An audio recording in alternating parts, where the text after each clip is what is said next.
I'd like to introduce Marisa Petersen, who's one of the anchors of our group.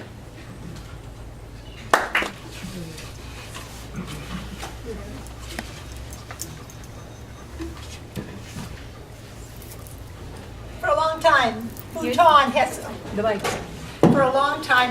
has been on my bucket list. So, where better than Bhutan to recuperate? Where better than Bhutan to recuperate from a bout of summer bronchitis? For weeks, I haven't seen the Siskiyous or taken a breath free of fine particulate matter. Record-breaking temperatures aggravate the scorched earth aftermath of forest fires, compress the air into ash-dense mat. So, I've escaped to this Himalayan kingdom, where prayer wheels outnumber vehicle wheels, where once again I can see sky and mountains. When morning rain and monsoon mist evaporate, a sapphire infinity appears above snow-capped peaks. And in this rarefied light, all vegetation shimmers. Terraced mountain plots in the lowlands, mountainsides covered with sandalwood, cypress, and pine. No forest fires here.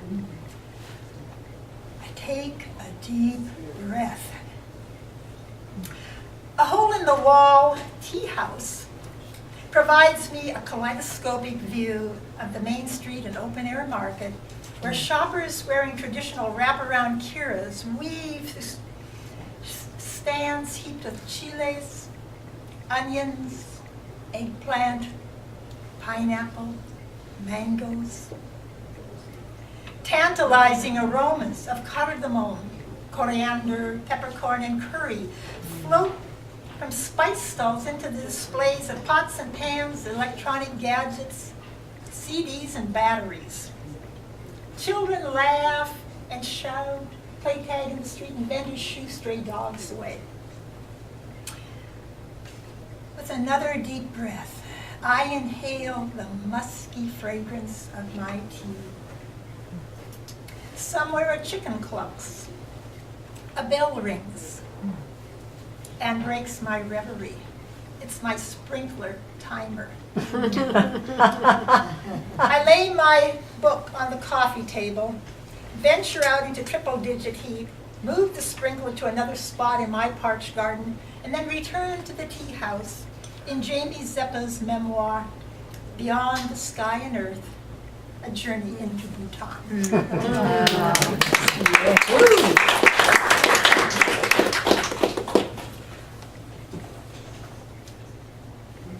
I get my muse comes by the kitchen window. I have a great view of a funny little fish pond that no longer, the raccoons took out all of the koi. So we now have mosquito minnows. But there's a great Japanese maple there, and God only knows what adventure is going to flit in. This is called Flight of Fancy. I watch the incoming flights, know all the frequent flyers by name. Wren, sparrow, junco, dove, jay. Who stopped to grab a bite at the bird feeder transit lounge on my patio. But who is this handsome fellow just arrived? I don't recognize the black cap and V-shaped band he sports over his burnt orange throat and breast, or his slate gray wings adorned with flecks of black and orange. Such contrast to the modest brown and gray feather feeders who scatter to the bare branch maple when he lands. I watch by the kitchen window, fascinated by this newcomer's finery, and I begin to wonder, is he a Kiowa fancy dancer? Maybe a Hindu demigod? My husband walks by the window, spots the bird, and grounds my flight of fancy with his matter-of-fact identification. A very thrush.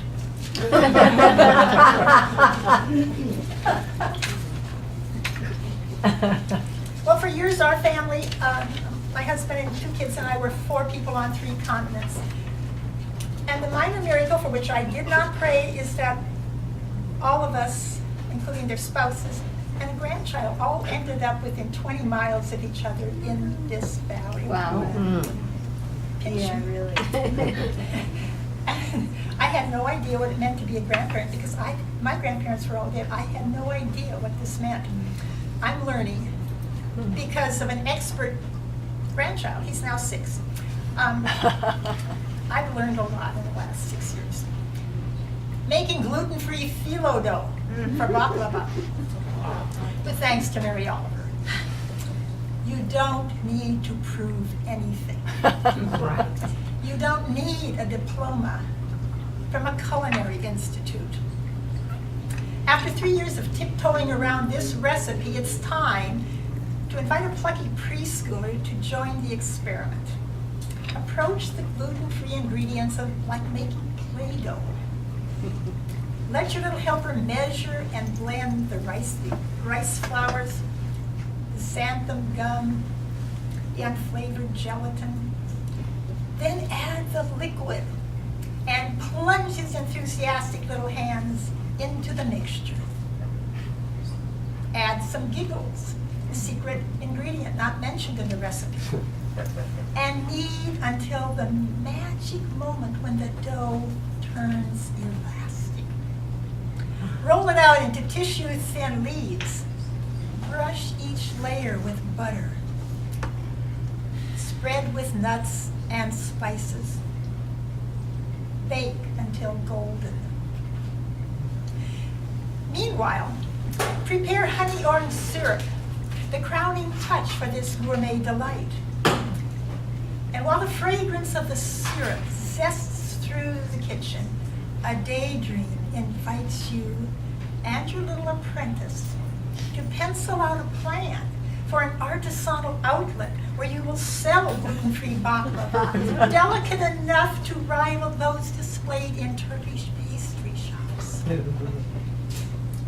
After the baklava has cooled, it's time to sample a morsel.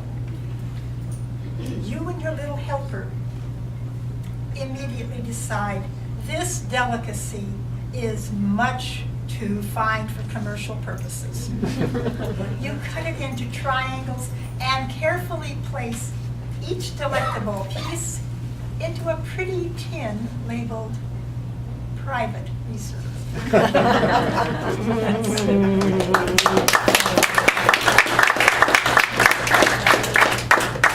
Lisa Horticulture said, "Mom, don't plant that. Don't plant that bush." I should listen to my children. Ambushed.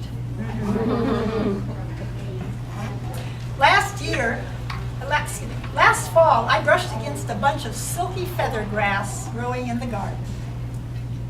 And the plant released 1,000 tiny barbed seed heads into my mohair sweater. Barbs as difficult to remove as porcupine quills from a dog. I spent hour upon patient hour undoing the damage. And as I took out each delicate but tenacious hook, I thought about verbal barbs. How deeply embedded even a little one can be.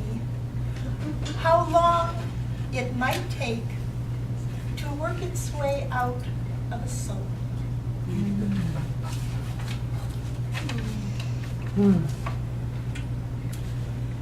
Drifters. Homeless man sleeping on the post office floor. Neighborhood feral cat. Tumbleweed.